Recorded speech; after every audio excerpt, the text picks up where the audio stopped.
Hey there, let's talk about ancient Egypt. For thousands of years, this place was absolutely locked down and geographically isolated. It allowed them to create something completely unique, a pantheon of gods and a mythos so powerful that it still echoes across our culture today. Thanks for joining me. If you find my content entertaining, please consider leaving a like, a comment, or subscribing.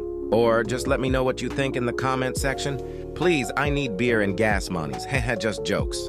So today we're diving into the original soap opera of death and resurrection, the ultimate story of how to beat the system, so to speak, and it's very weird and extremely dark.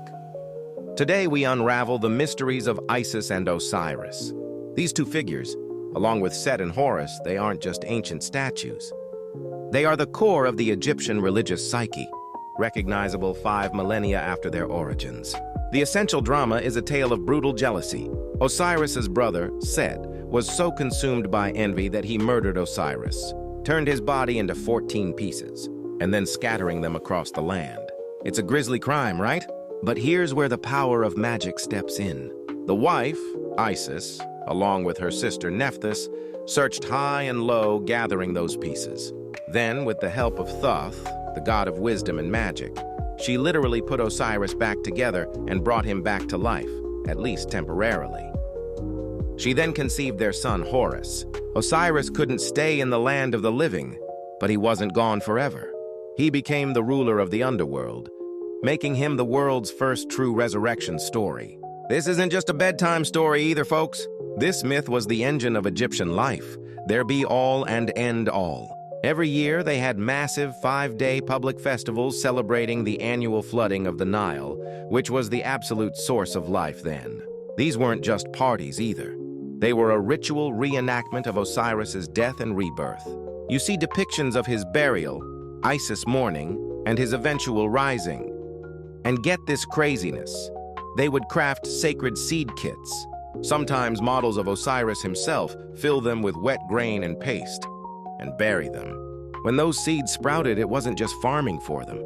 It was the visible physical proof that resurrection was real. Osiris's body had maintained the ability to germinate, and the resulting crops were used for divine communion. Well, it is a pretty potent cultural parallel, wouldn't you say? The brilliance of this mythology is how it spread. When Alexander the Great and the Ptolemies came to Egypt, they saw the power in it. Greek traders and rulers helped these stories go viral across the Hellenistic world.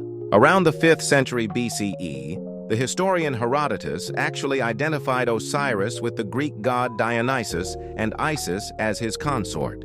Later, Demeter Diodorus wrote that the Egyptian myths were the source code for the later Greek mystery cults, like the Eleusinian and Dionysian mysteries. Apuleius, in his 2nd century CE work, The Golden Ass, even wrote a fictional account of a man getting initiated into the mysteries of Isis. So whether you call her Isis, Demeter, or even look at later parallels, this original Egyptian goddess and the story of her resurrected husband were the unshakable foundation of spiritual belief for centuries, like it or not. It's a powerful narrative that proves one thing for sure: even in the deepest antiquity, humanity was trying to figure out the ultimate hack, right?